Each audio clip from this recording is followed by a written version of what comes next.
Nagsagawa ang Bohol Police Provincial Office sa pamumuno ni Police Colonel Patricio Sidigay Jr.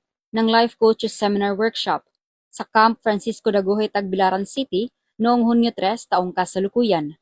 Dinaluhan ito ng mga life coaches ng BPPO sa pamumuno ni Reverend Pastor Jonathan Apare bilang bahagi ng patuloy na pagpapalakas ng kanilang papel sa pagbibigay ng moral at espiritual na gabay sa mga kapulisan.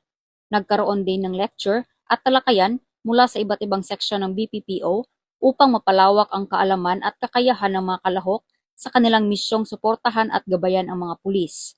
Ipinapakita ng aktibidad ang pagpapahalaga ng BPPO sa espiritual na paghubog ng mga tauhan at ang kahalagahan ng pakikipagtulungan sa religious sector para sa mas epektibong paglilingkod sa komunidad, alinsunod sa adhikain ng Philippine National Police, bagong PNP para sa bagong Pilipinas, serbisyong mabilis, tapat, at nararamdaman.